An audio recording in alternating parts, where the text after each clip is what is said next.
विज्ञान भैरव तंत्र का ये सूत्र कहता है, with your entire consciousness in the very start of desire of knowing no, अपनी समग्र चेतना के साथ कामना के जानने के आरंभ में ही जानो।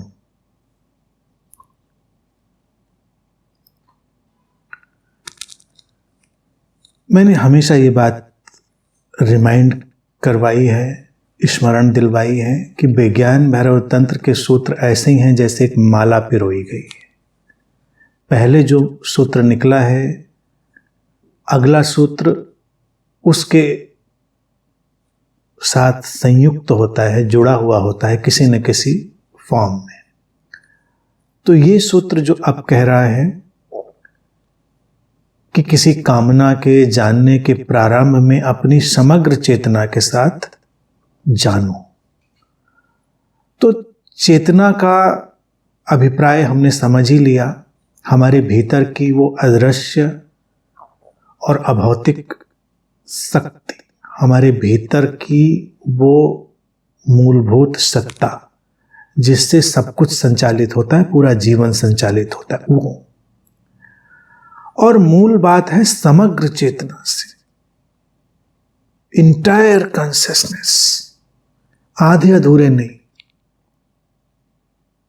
ये सूत्र है पूरी तरह जल उठने का सूत्र, कुनकुनापन हटा देने का, ल्यूक वार्मनेस जो है उसको बिल्कुल हटा देने का, अर्थात किसी भी काम में परिपूर्ण ढंग से हो जाना, और फिर जीवन बदल जाएगा। हम कुछ भी करें, हम ध्यान भी करें, साधना भी करें, हम अगर आधी अधूरी करेंगे तो उसका कोई परिणाम नहीं आना है। हम साधना करें और अगर किसी भी बात को हम साधना बना लें तो उसका परिणाम आ जाएगा, कुछ भी। इसीलिए ध्यान और साधना, आध्यात्मिक जगत, कुछ भी इतना अंतर नहीं है, कुछ भी इतना फर्क नहीं है कि उसको जीवन से तोड़ा जाए। हम जब नहीं समझते हैं उसको, तभी उसको तोड़ने की कोशिश करते हैं कि आध्यात्मिकता कुछ अलग होगी, साधना कुछ अलग होगी। सूत्र इसीलिए दो बातें कहता है, कुछ किसी कामना और कुछ जानने के पूर्व ही, पहले ही जानो। ऐसा ही मिलता जुलता एक सूत्र पहले भी आया था, उसी का एक भाई बंधु है।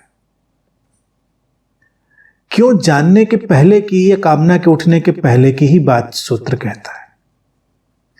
पहली बात तो वो ये कहता है कि कामनाएं घटती हैं, डिजायर्स घटती हैं, जानना घटता है। ये जानना और ये कामनाओं का उठना ये तुम्हारे नियंत्रण में नहीं है। और कोई भी कामना बुरी नहीं है, किसी भी बात में कुछ भी जानना बुरा नहीं है। भेद नहीं किया विज्ञान भैरव तंत्र ने कि कौन सी कामना। कोई कहेगा नहीं, ईश्वर को पाने की कामना, स्वयं को जानने की कामना, अपनी आत्मा को जानने की कामना। कामनाओं को भी लोग विभाजित कर देते हैं, नीची कामनाएं, ऊंची कामनाएं। तंत्र नहीं करता। तंत्र का जो मनोवैज्ञानिक कौशल है वो अप्रतिम है। आज मनोवैज्ञानिक शोधों के माध्यम से भी हम उसी समग्रता की तरफ बढ़ रहे हैं। चिकित्सा के भी एक होलिस्टिक या कहे टोटल डायमेंशन की तरफ हम बढ़ रहे हैं। तो तंत्र इसलिए इस भेद में नहीं पड़ा कि कौन सी कामना, कौन सा जानना, कुछ भी हो, कुछ भी चलेगा, एनीथिंग। लेकिन मूल बात क्या है? मूल बात है अपनी इंटायर कॉन्शियसनेस से उसमें होना, अपनी समग्र चेतना के साथ होना और उसको जानना।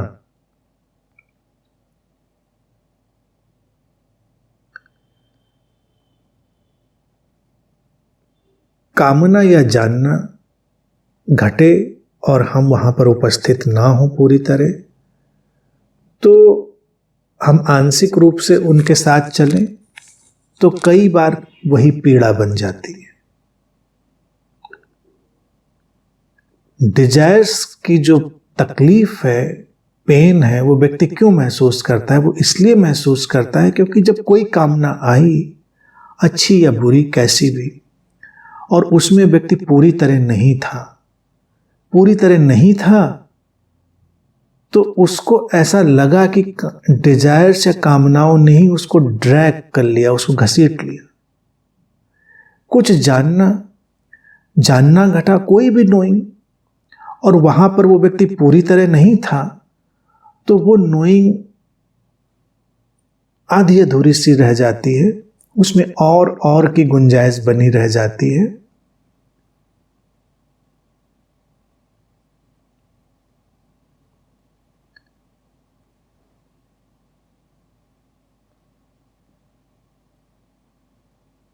इसलिए मूलभूत बात पर हमको काम करना है। ये सूत्र जो है वो इंटायर कॉन्शियसनेस को शामिल करने की बात है, समग्रता को।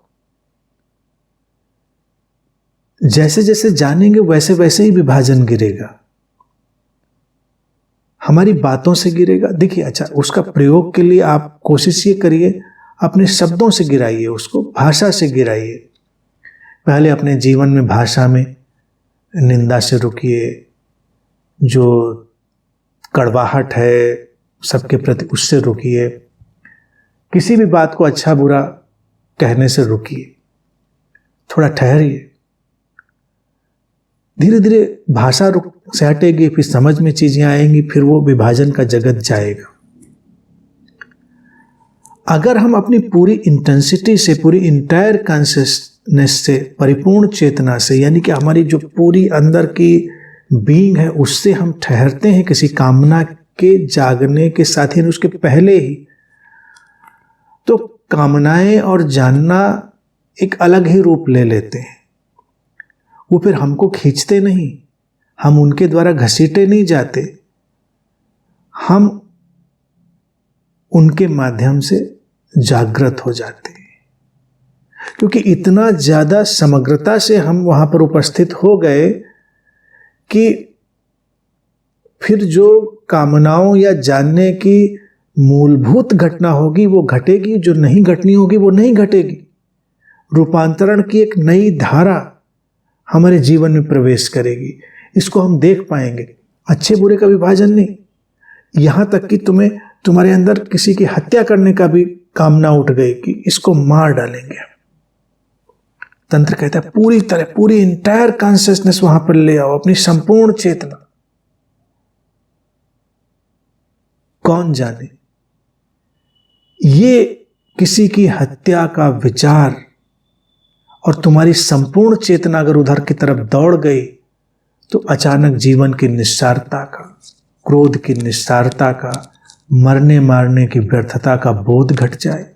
कौन जाने कितने लोग हैं जो ऐसे विचारों से भागते, नहीं हमको नहीं मारना, हमको तो चींटी भी नहीं मारना, हमको तो मच्छर भी नहीं मारना, हमको ये सब नहीं कुछ करना है। बहुत सात्विक है, बहुत धार्मिक है। नॉनवेज वगैरह खाना तो कुफ्र हो गया, वो तो मतलब मच्छर भी नहीं मारेंगे, दूध भी नहीं पिएंगे, बिल्कुल सब बहुत सात्विक है। लेकिन अपने होने से वो इतनी हिंसा पैदा कर सकते हैं कि तुम तो बिल्कुल सात्विक बैठे थे, लेकिन तुम बन गए नेतृत्व करने वाले, तुम्हारे पीछे आने वाले लोगों ने इतनी हिंसा उपद्रव मचा दिया। विभाजन, जहां कहीं विभाजन आएगा, भेद आएगा, हिंसा तो पीछे पीछे आनी ही है। इतिहास के पन्नों में देखिए, घटनाएं कम हो लेकिन वो दर्ज तो हैं। जैसे सम्राट अशोक की, क्रूर था, हत्यारा था, क्लेवर था, चालाक था, और घटना है कि बस एक बार वो दृश्य, खून खराबा, वो रक्तपात, वो अपनी रक्त पिपासा हाथ में ली हुई रक्त रंजित तलवार, उसको देखते देखते उसके भीतर कुछ करवट आई, कुछ उसके भीतर रूपांतरण आया, वो शांति के, धर्म के मार्ग की ओर अग्रसर हुआ। ऐसी घटनाएं हैं जब हत्या करने की मानसिकता वाले लोग रूपांतरित हो गए और ऐसी घटनाएं ढूंढनी मुश्किल हो जाएंगी जब लोग शांति और अहिंसा के उपदेशों, उनके आचार व्यवहार में लिपटे हुए होने के बावजूद भी जीवन पर्यंत किसी भी रूपांतरण से नहीं गुजरे। क्यों? समग्रता नहीं लाए, इंटायर कॉन्शियसनेस, संपूर्ण चेतना नहीं लाए। इसीलिए कभी कभी जो इंटेंस फीलिंग्स होती हैं उसमें कम से कम हमारी इंटेंसिटी तो जा ही रही होती है। बस सूत्र को अगर ध्यान में रखें, पूर्व पहले अपनी संपूर्ण चेतना को भी वहां पर हम डाल दें तो रूपांतरण अवश्यम भावी है, इनएविटेबल है। इन द वेरी स्टार्ट जो कह रहा है ना, वो चीज ध्यान रखें। अब देखो, क्रोध उठे किसी के अंदर तो क्रोध की आग तो भभक के उठती है। क्रोध, अब कुनकुना कुनकुना क्रोध उठे तो वो भी क्या, फिर उसका भी क्रोध, उसको क्रोध कहना भी क्या। क्रोध में व्यक्ति का रोम रोम जलने लगता है, आंखें तो, दांत तो, नाखून तो, मुट्ठियां भिज जाती, पूरा बीइंग उसकी क्रोध में कन्वर्ट हो जाती। उसी क्षण अगर ये सूत्र स्मरण में आ जाए कि before, in the very start, अपनी इंटायर कॉन्शियसनेस वहां पर उपस्थित हो जाए संपूर्ण चेतना के साथ, तो क्रोध रूपांतरित कर देगा। क्योंकि वो वैसे ही हमारे पूरी बीइंग को, हमारे बॉडी माइंड को अपने आवेश में ले चुका है। तीव्रता है, इंटेंसिटी है, एनर्जी है, उसमें पावर है, वो बदलेगा। बस ये सूत्र इन द वेरी स्टार्ट अगर हम इसको ला पाए, अपनी संपूर्ण इंटायर कॉन्शियसनेस को वहां पर हम खड़ा कर सकें। इसीलिए कामना और जानना जो है, ये दो शब्द, इसमें बहुत कुछ है, बहुत सारी चीजें। कामनाओं के कारण ही क्रोध भी घट जाता है, लोभ भी घट जाता है, मोह भी घट जाता है, इसलिए उनकी कोई बुराई नहीं।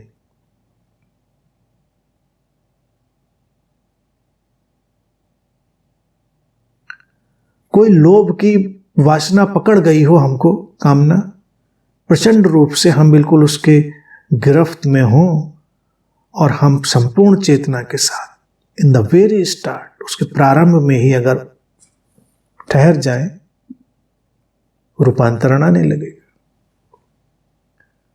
कोई उस रूपांतरण को नहीं रोक सकता। लेकिन धार्मिक जगत में हमने क्या किया, हमने इन सारी चीजों को रोक दिया, तो लोग कुनकुने कुनकुने हो गए। उनकी प्रार्थनाएं कुनकुनी, उनके ध्यान कुनकुने, उनकी हर चीज ठंडी ठंडी सी। अब तुम मुझे सुन रहे हो, अगर तुम अपनी संपूर्ण चेतना के साथ सुनो इस समय, खत्म बात, सुन लिया, समझ में आ गई, मुक्ति घट गई।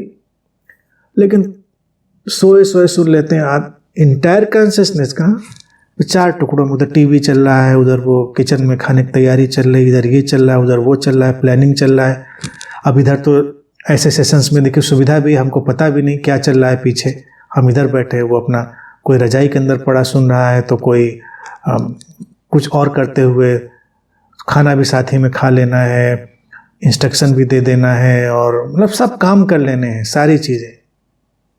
क्या बुराई नहीं, मैं तो कहता हूँ टेक इट इजी, एंजॉय करिए, पिकनिक मनाइए, इन बातों में नहीं। लेकिन बात उदाहरण के लिए बताओ। लेकिन अगर सुनने को भी, यानी सुनने की कामना ही तो है ना, सुनना एक कामना ही है, एक डिजायर ही है कि जो तुम्हारे भीतर आई है, और सुनने के साथ ही तुमने अपनी पूरी चेतना को फोकस कर दिया। जैसे शेर जब शिकार कर रहा होता है तो देखें उसको, फोकस्ड, कुछ नहीं, अगल बगल कुछ नहीं, बस उसी क्षण रूपांतरण, उसी क्षण। इसी को जो कह रहा है जानो, नो, विज्ञान भैरव तंत्र ने उसको बढ़ाया भी नहीं, क्या जानो, क्या जानो, उन्हें क्या की बात ही नहीं, क्या ही तो उलझाव है, बस जानो। जानना यानी कि बोध में उतर जाना। ध्यान धारणाएं लोगों की बड़ी कुनकुनी होती हैं, इसीलिए अक्सर धार्मिक लोग वंचित रह जाते हैं रूपांतरण से। और जो लोग अपनी किसी तीव्रता में हैं, उनको हम ये सूत्र और ये ज्ञान उन तक पहुंचने नहीं देते, रूपांतरण से बचे रह जाते हैं। अक्सर इसीलिए ऐसा हुआ है कि जो व्यक्ति सामाजिक रूप से थोड़ा बिगड़ा हुआ था, टेढ़ा था, और उसको कोई बात जब सुनने समझने को मिल जाती, बड़ी जल्दी रूपांतरित हो जाता है, बड़ी जल्दी, क्योंकि अब उसके लिए तीव्रता का तो अनुभव है ही। शराब पीते थे, कोई और लत लगी थी किसी भी नशे की, उसकी तड़प उन्होंने देखी थी, तो वो तड़प से परिचित तो थे कम से कम। एक व्यक्ति जो स्मोकिंग की आदत से, धूम्रपान के व्यसन से ग्रस्त है, अच्छे बुरे में मैं नहीं जा रहा, उसको लत उठ जाए तो आधी रात को ठंड में ठिठुरते हुए मौसम में पूरा शहर ढूंढ आएगा। अब धारा 144 लगी है, मान लीजिए, दुकानें उकानें बंद करा दी गई हैं, और ढूंढते ढूंढते किसी शहर के किसी कोने, किसी खोखे में सिगरेट ढूंढ के पी कर आएगा, लेकर आएगा एक दो और साथ में। डिजायर है, कामना है, उठ गई उसके अंदर। ऐसी कामना किसी को ध्यान की उठती है? ऐसी कामना कोई बात समझने की उठती है? अल्कोहल वालों की कामना देखिए, जब लॉकडाउन का आप लोगों ने परिदृश्य देखा था तो कितना दबाव था सरकार के ऊपर कि भाई अल्कोहल की दुकानें खोल दो, खाना पीना दो ना दो चलेगा। और जब दुकानें खुली तो देखिए कैसे 4-4, 5-5 बोतलें लेके लोग, और किस तरह से बिल्कुल विक्षिप्तता में लोग लाइन लगा के खड़े थे, मारामारी करते हुए। कभी ऐसी मारामारी हमने किसी सार्थक या रूपांतरण वाली चीज के लिए करी है? इंटायर शराबी के सामने बोतल आ जाए, उसकी पूरी चेतना बोतल में उतर जाती है। तो सूत्र का जो सार है वो है इंटायर कंसिस्टेंस, संपूर्ण चेतना। कामनाओं से लड़ो नहीं, जानना कैसा भी हो उसमें उलझो नहीं, अपनी पूरी इंटायर बीइंग को वहां पर डालो, अपनी सारी होने की सत्ता को उसमें डालो, तब जाकर रूपांतरण आएगा। पहले के वक्त में देखिए होता था, लोग सीकर लोग ढूंढने निकलते थे, तो कई प्रश्न लोग कई बार पूछते हैं, क्या उनको ढूंढने से मिलता था? नहीं। जैसे बुद्ध अपना राजमहल छोड़ के निकले, 6 साल भटके और फिर बोध के आलोक से भरे, तो कई प्रश्न हमेशा पूछे जाते हैं, अगर वो राजमहल नहीं छोड़ते तो क्या ये बोध उनको नहीं घटता? वो 6 साल नहीं भटकते तो क्या नहीं घटता? नहीं, सब हो सकता था, लेकिन वो उनका तरीका था to collect his entire consciousness, अपनी संपूर्ण चेतना को अपनी खोज में झोंक देना, जो कुछ भी मूल्यवान प्रिय था उसको दांव पर लगा देना। हो गई बात। अब बुद्ध भी कहते नहीं ठंडा बहुत है, अभी तो रजाई में पड़े हैं भाई, और कल देखा जाएगा, अब ऐसी भी क्या जल्दी है, इतनी भी कौन सी बेचैनी विषाद जीवन का अर्थ जानने की। बहुत ही लिखा है किताबों में, सब बता चुके हैं लोग, अब थोड़ा आगे पीछे वही होगा ना। कई लोग तो इतने ज्ञानी हो जाते हैं ना, धार्मिक लोग, हाँ ना वही बातें बताते हैं ना, वो क्या थोड़ा बहुत इधर उधर का हो जाता है। जैसे चाट होती है ना, किसी में थोड़ा मिर्चा मसाला कम, किसी में नींबू ज़्यादा, कहते हैं वो ज्ञान की बात तो सब वही है, हम वो सुन चुके बहुत। ऐसे ही है, बिल्कुल ऐसे हमारी तरफ भी बताते हैं, हमारे गुरुजी भी यही कहते हैं, हमारी किताब में भी लिखा। ये ज्ञान थोड़ा ही है। वो तो जब बुद्ध अपने महल में बैठे थे तब उनको भी सब पता था, सब पढ़ चुके थे, ज्ञानी थे पूरे। निकले इसलिए अपनी संपूर्ण चेतना को झोंकने के लिए। तो ये जो सीकिंग होती है ना, ये इसलिए कभी कभी रूपांतरण ला देती है हमारे भीतर, और कोई मतलब नहीं। ऐसा नहीं कि मैं जो कह रहा हूं निंदा नहीं कर, रजाई में बैठ के नहीं मिल सकता है वो बोध, हो सकता है, लेकिन तब पूरी तरह अपनी इंटायर कॉन्शियसनेस के साथ चौकन्ने जागे हुए, जैसे बिल्ली चूहे के शिकार में जाती है वैसे बिल्ली की तरह रजाई में बैठी। कम से कम इतना तो समझ ही सकते हैं। बिल्ली को कभी देखिए कैसे अपनी पूरी बीइंग से चौकन्नी होती है। तो इसीलिए अलसायापन या कुनकुनापन या अधूरापन ये छोड़ना है। ये सूत्र हमको उस तरफ ले जाने के लिए कह रहा है। और फिर प्रारंभ में प्रश्न उठे उनके प्रारंभ में, कामना उठे उनके प्रारंभ, किसी भी चीज की शुरुआत में। और जब शुरुआत में हम पूरी अपनी संपूर्ण चेतना को उसमें डालने के लिए तत्पर हो पाएंगे तो फिर पूरे परिदृश्य पर फैल जाएगी। कामनाएं रूपांतरित हो जाएंगी, कोई कामना निम्न नहीं रहेगी, उच्च नहीं रहेगी। बस हर चीज रूपांतरण का माध्यम बन जाती है। जैसे जलती हुई आग में हम कुछ भी डालें, लकड़ी डालें, कागज डालें, कुछ भी डालें, वो जलकर आग ही बनेगा। जलती हुई आग में हम जो कुछ भी डालेंगे वो आग ही बनेगा।